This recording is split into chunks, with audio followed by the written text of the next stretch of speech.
வணக்கம், நான் உங்கள் ஜெயா. இன்றைக்கி நம்ம இந்த வீடியோவில் அனிதா தேசாய் எழுதின ஃபாஸ்டிங் ஃபீஸ்டிங் இந்த கதையோடைய சமரியை பார்க்கலாம் வாங்க. இந்த கதை ஒரு லேட் 1970s இந்தியாவில் இருக்கிற ஒரு சின்ன டவுனில் நடக்கிற மாதிரி தான் அவங்க எழுதியிருக்காங்க. உமான்ற ஒரு சின்ன பொண்ணு. அவங்க பிறந்தது ரொம்ப ரொம்ப ஒரு கன்சர்வேட்டிவான ஒரு இந்தியன் ஃபேமிலியில். கன்சர்வேட்டிவ்னா இப்படி தான் இருக்கணும், ரொம்ப கட்டுப்பாடான ஒரு குடும்பம். அவங்களுக்கு ஒரு தங்கை இருக்காங்க, அவங்க பேர் அருணா. ஒரு தம்பி இருக்கார், அவருங்க பேர் அருண். இப்போ இவங்க குடும்பம் எப்படின்னா, பெண்கள்னால் அவங்கள கல்யாணம் பண்ணி அனுப்பிச்சிடணும், பையனுங்கன்னா அவங்கள நல்லா படிக்க வைக்கணும். இதுதான் அவங்களுடைய வாழ்க்கை முறையாக இருந்தது. ஆனால் உமாவுக்கு இந்த கல்யாணத்துலேயோ இல்லை இந்த வீட்டு வேலை செய்கிறதுலையோ அதெல்லாம் அவ்வளோலாம் ஈடுபாடு இல்லை.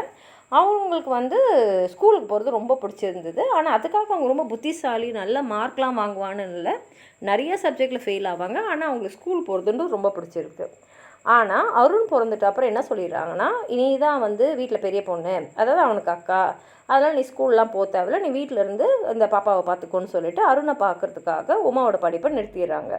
உமா உடனே அவளோட கான்வெண்ட்டுக்கு ஓடி போய் அங்கே மதர் ஏக்னஸ்ன்னு இருக்காங்க, அவங்க தான் அங்கே பிரின்சிபல் மாதிரி, அவங்கக்கிட்ட கெஞ்சிரா என்னை எப்படியாவது ஸ்கூலுக்கு அனுப்ப சொல்லி எங்கள் அப்பா அம்மா கிட்டே பேசுங்க அப்படின்னு. ஆனால் மதர் ஏக்னஸ் சொல்லிடுறாங்க, இல்லை உங்கள் அப்பா அம்மா கிட்டலாம் நான் எதுவும் சொல்ல முடியாது, யார்கிட்டையும் கம்பல் பண்ண முடியாது அப்படின்னு சொல்லும் போது தான் முதல்ல அவளுக்கு அந்த மயக்கம் அடித்து அந்த கான்வெண்ட் தரையிலேயே கீழே விழுந்துடுறா.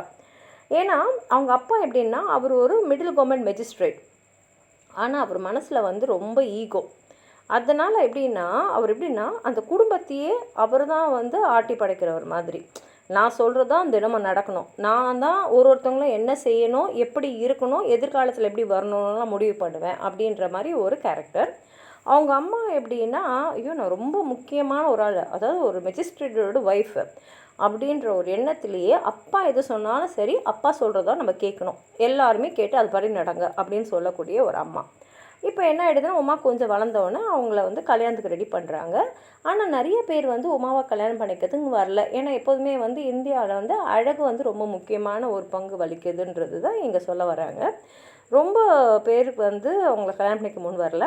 ஒருத்தன் பார்க்க வந்தவங்க கூட அவங்க தங்கச்சி அருணா அழகாக இருக்கிறத பார்த்துட்டு, நான் உன்ன தங்கச்சியை கல்யாணம் பண்ணிக்கிறேன்னு அப்படின்றான். இன்னொருத்தன் சரின்னு சொல்லிட்டு என்கேஜ்மெண்ட் பண்ணிக்கிறான். ஆனால் எதுக்குன்னா, இவங்க பெரிய டவுரி, நல்ல வசதியான குடும்பம் இல்லை, அதனால் பெரிய டவுரி கொடுக்குறாங்க அப்படின்றதுக்கு. ஆனாலும் கல்யாணம் வரைக்கும் வரல. கல்யாணத்துக்கு முன்னாடியே இல்லை வேணாம் அப்படின்னு போயிடுறான். கடைசியில் உமா கல்யாணம் ஆகுது. ஆனால் என்னென்னா, கல்யாணத்துக்கு அப்போ தான் தெரிய வருது, அவளை கல்யாணம் பண்ணிக்கிட்டவ ஏற்கனவே கல்யாணம் ஆகியிருக்கான். ஆனால் டவுரிக்காக இந்த மாதிரி இன்னொரு பொண்ணை கல்யாணம் பண்ணிக்கின்றான்னு உண்மை தெரிஞ்சவனும் உமா வீட்டுக்கு வந்துடுறா. இனிமேலுக்கு அவளுக்கு கல்யாணம்லாம் ஏன்னா ஒரு வாட்டிக்கு தான் கல்யாணம் பண்ண முடியும், ரெண்டாவது வாட்டி கல்யாணம் பண்ண முடியாதுன்றது ஏற்கனவே எழுதப்பட்ட ஒரு இதுவாக இருந்ததுனால, இனிமேலுக்கு ஒன்று கல்யாணம் கிடையாது, இப்படியே இரு அப்படின்னு சொல்லிடுறாங்க. உமாவுக்கு ஒரு அழகான கசன் இருக்காங்க, அவங்க பேர் அனாமிகா. நல்லா படிக்கக்கூடிய ஒரு பொண்ணு. அவங்களுக்கு ஆக்ஸ்ஃபோர்ட் யூனிவர்சிட்டியில் போய் படிக்கிறதுக்கும் ஒரு ஆப்பர்ச்சுனிட்டி கிடைக்குது. ஆனால் அனாமிகாவோட அம்மா இவங்களுடைய ஆண்ட் மாதிரி, லில்லி ஆண்டியும் அவங்களுடைய அப்பா பக்குல் அங்கிளும் அவளை அனுப்பலை. இல்லை பொம்பளை பசங்களெல்லாம் நாங்கள் அங்கெல்லாம் படிக்கிறதுக்கெலாம் இல்லை, நாங்கள் கல்யாணம் பண்ண போகிறோம்னு சொல்லிவிட்டு நல்ல பணக்கார வீட்டு பையன், நல்லா படித்த ஒரு பையனாக பார்த்து அவங்க கல்யாணம் பண்ணி அனுப்பிச்சிடுறாங்க. ஆனால் கல்யாணம் பண்ணி அனுப்பிச்சிட்ட அப்புறம் இவங்களுக்கு நிறைய நியூஸ் என்ன வருதுன்னா, அனாமிகாவோட கணவரும் அவங்க மாமியாரும் அவளை பயங்கரமாக அடித்து ஒரு வேலைக்காரி மாதிரி நடத்துகிறாங்கன்னு. ஏன்னா அனாமிகா அவ்வளோ அழகான பொண்ணு, நல்லா படிக்கக்கூடிய ஒரு பொண்ணு, வீட்டில் செல்லமாக வளர்ந்த பொண்ணு. ஆனால் அந்த இடத்துல ரொம்ப கொடுமைப்படுத்தப்படுறான்ற விஷயம் மட்டும் இங்கே வருது. இங்கே என்ன ஆகிடுதுன்னா, இப்போ உமாக்கு அப்புறம் அருணா தானே, அருணாவுக்கு கல்யாணம் பண்ணலாம்னு நினச்ச உடனே நிறைய பேர் வராங்க கல்யாணம் பண்ணிக்கிறதுக்கு. அதில் அருணா தான் அரவிந்தன்னு ஒருத்தரை சூஸ் பண்ணுறாங்க. ஏன்னா ஒரு பயங்கர பணக்காரர், பாம்பேயில் வாழறாரு. கல்யாணமும் பயங்கர தடபுடலாம் நடக்குது. அதுக்கப்புறம் அருணா பாம்பேக்கு போயிடுறாங்க. எப்பயாவது தான் இங்கே வருவாங்க. ஆனால் அந்த மாதிரி வரும்போது எப்படின்னா, நம்ம ஒரு பெரிய இடத்துல வாழ்க்கப்பட்ட ஒரு மருமக அப்படின்ற மாதிரியும் உமா ரொம்ப கேவலமாகவும் நடத்துகிற மாதிரி ஒரு மனபாவத்தோடு தான் அருணா இங்கே வருவாங்க. இங்கே அருண் அவங்க வீட்டில் ஆண்கள்லாம் படிக்கணும்னு இருக்கு இல்லையா, அதனால் அவங்க அப்பா எப்படின்னா, ராத்திரி அவன் தூங்கி விழுற அளவுக்கு இருக்கிற வரைக்கும் அவனை டெய்லி படிக்க வைப்பார். படிக்க வச்சு அவனை நல்லாவே படிப்பில் ரொம்ப முக்கியமான ஆளாக கொண்டு வந்துடுறாரு. அருணுக்கு எப்படின்னா, ரொம்ப குவைட், எதுவுமே பேசாத பையன். அவன் மனசில் என்ன இருக்குதுன்றது வெளியிலும் சொல்லவே மாட்டான். அது மாத்திரம் இல்லை, அவன் பியூர் வெஜிடேரியனாகவே சின்ன வயசுலேருந்தே வளர்றான். அது அவன் பெற்றோர்களுக்கு பிடிக்கல. ஆனால் அந்த ஒரு விஷயத்தை அவனை எதுவும் மாற்ற முடியல. ஏன்னா அவங்க என்ன நினைக்கிறாங்கன்னா, வெறும் வெஜிடேரியனாக சாப்பிட்டீங்கன்னா நீ வந்து எப்படி சத்தாக இருப்ப, வீக்காக ஆகிடுவ. இது என்ன அந்த காலத்துலலாம் அப்படி இருந்தாங்க. இப்போ தான் எல்லோரும் ஏதோ எல்லாம் சாப்பிட்றாங்களேலாம் சொன்னால் கூட அருண் மாற மாதிரி இல்லை. இங்கே என்னென்னா உமாவை யாருமே வந்து கண்டுக்கிறதே இல்லை. ஆனால் வீட்டை விட்டு வெளியில் அனுப்புகிறதே இல்லை. அதனால் எப்போல்லாம் சந்தர்ப்பம் கிடைக்குதோ அப்போல்லாம் உமா வந்து வீட்டை விட்டு வெளியில் போகிறத ஒரு ரொம்ப விருப்பமான ஒரு விஷயமா செய்வாங்க. ஒரு வாட்டி வந்து அவங்களுடைய மீரா மாசின்ற ஒருத்தங்க, அவங்க வந்து விடுதவை. அவங்க வந்து இந்தியா ஃபுல்லாக வந்து சுற்றிக்கிட்டே இருப்பாங்க. ஒரு வாட்டி அவங்க மாமா பாப்பா கிட்ட எப்படியோ பெர்மிஷன் வாங்கி, நான் வந்து ஆசிரமம் ஒன்றுக்கு போகிறேன், நீங்கள் வந்து உமாவை என் கூட அனுப்புங்கன்னு சொல்லிட்டு அழைச்சின்னு போயிடுறாங்க. கிட்டத்தட்ட 1 மாதம் உமா வந்து அவ்வளோ சந்தோஷமாக அங்கேயும் இங்கேயும் ஓடி ஆடி அவ்வளோ சந்தோஷமாக இருக்காங்க. ஆனாலும் அதுக்குள்ளே வந்து அவங்க வந்து இவருடைய கசினான ராமுவை அமிச்சு மாமாவும் பாப்பாவும் அவங்கள திருப்பி கூப்பிட்றாங்க. அப்படி கூப்பிடும் போது தான் என்ன ஆகிடுதுன்னா, உமாவுக்கு வந்து 2வது வாட்டி, அதாவது இந்த மயக்கடிச்சு விடுறாங்க இல்லையா, திரும்பி விழுந்துறாங்க. ஆனால் மீரா மாசி என்ன சொல்கிறாங்கன்னா, இல்லை சிவா வந்து உனக்குள்ளே இறங்கியிருக்காரு, அவர் உன் மூலமாக வந்து மக்கள்கிட்ட வந்து அவருடைய இதை வந்து காட்டுறாரு அப்படின்னு சொல்லிட்டு அவங்க மயக்கடிச்சு வந்தது தெய்வத்தோட அனுகிரகம் மாதிரி மாற்றி விட்டுறாங்க. அங்கே ஊரில் இருக்கக்கூடிய மற்ற பெண்கள் கூட உமாவை வீட்டை விட்டு வெளியில் கொண்டு வரத்துக்கு எவ்வளவோ ட்ரை பண்ணுறாங்க. ஆனால் யாராலையும் எதுவும் செய்ய முடியல. ஏன்னா அவங்களுக்கு புரியுது உமாவை வந்து வீட்டிலே அடைச்சி வச்சுட்டு இருக்காங்கன்னு. உமா வெளியில் வரணும், மற்றவங்களோடையும் பழகணுன்றதுக்கு எல்லாருமே எதுவும் முயற்சி பண்ணுறாங்க. டாக்டர் ரத்தன்ன்றவங்க கூட வந்து உமாவை வந்து என்கிட்ட அனுப்புங்க, எனக்கு கொஞ்சம் வேலை செய்யட்டும் அப்படின் போது அவங்க சொல்லிடுறாங்க, இல்லை எங்கள் வீட்டு பொண்ணுங்களெல்லாம் நாங்கள் எங்கேயும் வேலைக்கெலாம் அனுப்ப மாட்டோன்னு. இப்போ உமாவுக்கு ரொம்ப கோவம் வருது அவங்க அப்பா அம்மா மேலே. ஆனால் அவர் ஒன்றும் செய்ய முடியல. ஏன்னா இவளை வெறும் வீட்டில் உள்ளுக்குள்ளே வச்சுட்டுருக்காங்க. என் வாழ்க்கையை இப்படி தான் போவோமான்னு அவள் யோசிக்கிற அளவுக்கு அவளுக்கு ஆகிடுது. ஒரு நாள் வந்து அந்த குடும்பத்துக்கு ஒரு நியூஸ் வருது. என்னென்னா, அனாமிகா வந்து அவங்க பெட்டிலேயே எரிஞ்சு இறந்துருக்காங்க அப்படின்னு. அது சூசைடா இல்லை கொலையான்றது தெரில. அதாவது தற்கொலையா கொலையான்னு தெரியல. லில்லி ஆண்டியும் பக்குல் அங்கிளும் ஒன்றுமே பண்ண முடியல அவங்களால. அதனால் அனாமிகாவோடைய சாம்பலை வாங்கிட்டு வந்துட்டு அதை எடுத்துன்னு போய் புனித நதிகளெல்லாம் கரைக்கிறதுக்காக அவங்க போகிறாங்க. இங்கே அவரும் நல்லா படித்ததுனால அவனுக்கு ஸ்காலர்ஷிப் கிடச்சிட்டு படிக்கிறதுக்கு அமெரிக்கா போகிறான். மேசச்சூசெட்ஸுக்கு தான் அவன் போகிறான். ஆனால் அங்கே போனவுடனே அவனால் வந்து யாரோடையும் பழகலாம் முடியல. எப்படியோ ஃபஸ்ட் இயர் ஸ்கூல் அங்கே வந்து அவன் வந்து கடந்துடுறான்.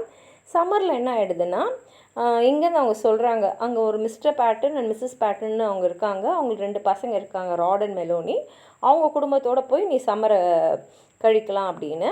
இது எப்படி நடக்குதுன்னா, மிஸ்ஸஸ் பேட்டனுடைய சிஸ்டர் வந்து மிஸ்ஸஸ் ஓ ஹென்ரி.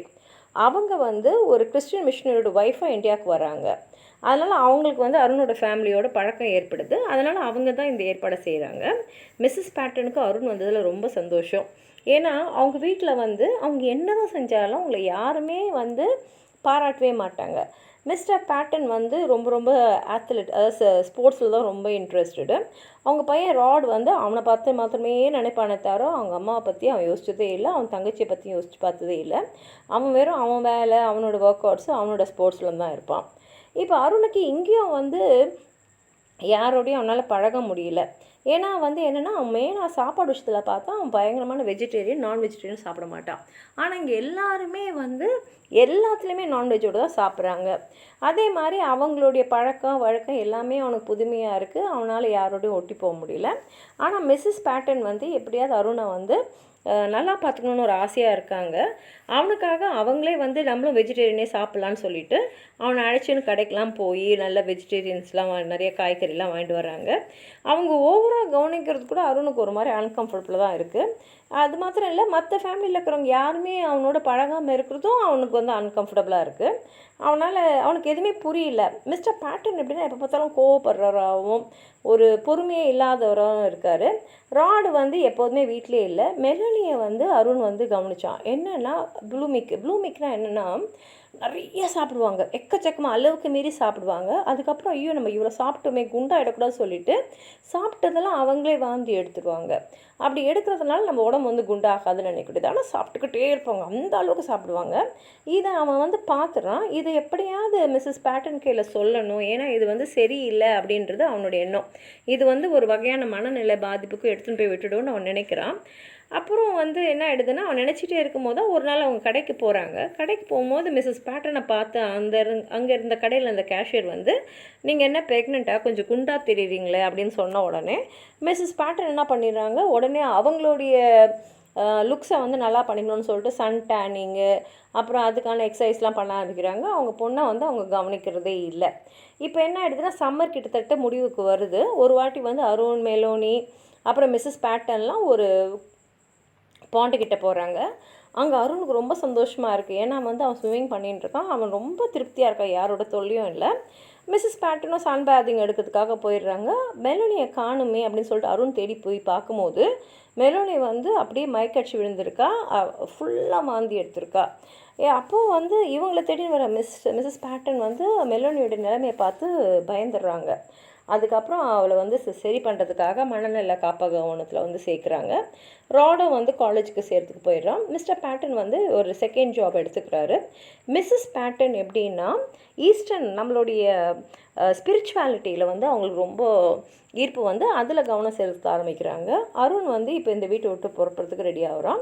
அப்போ தான் அவனுக்கு இந்தியாவிலேருந்து உமாலாம் பேக் பண்ணி அமைச்ச ஸ்கார்ஃப், டீ எல்லாம் அங்கே வருது. ஆனால் அதை பிரித்து கூட பார்க்காம அவன் என்ன பண்ணிடுறான்னா அதை மிஸ்ஸஸ் பேட்டன் கையில் கொடுத்துறான். அது மிஸ்டர் பேட்டனுக்கு ரொம்ப பிடிச்சிடுது. ஏன்னா வந்து அவங்கக்கிட்ட இந்த மாதிரி அவங்க பசங்க வந்து இந்த மாதிரி அன்பாவோ ஒரு கனிவாவோ நடந்துக்கிட்டே இல்லை. அதுக்கப்புறம் அருண் வந்து அவனோட யூனிவர்சிட்டிக்கு புறப்பட்டு போயிடுறான். இப்படி தான் கதை முடியுது. ரொம்ப அருமையான ஒரு கதை. ஒரு கதாபாத்திரமும் ரொம்ப வித்தியாசமான கதாபாத்திரமாக வந்து அனிதா தேசாய் வந்து இதில் எழுதியிருக்காங்க. உங்களுக்கு எதாவது சொல்லணும்னு நினச்சிங்கன்னா கீழே இருக்கிற கமெண்ட் பாக்ஸில் எழுதுங்க. இந்த வீடியோவை லைக் பண்ணுங்கள், உங்கள் ஃப்ரெண்ட்ஸோடு ஷேர் பண்ணுங்கள். சப்ஸ்கிரைப் பண்ணாதவங்களாம் ப்ளீஸ் சப்ஸ்கிரைப் பண்ணி சப்போர்ட் பண்ணுங்கள். நன்றி.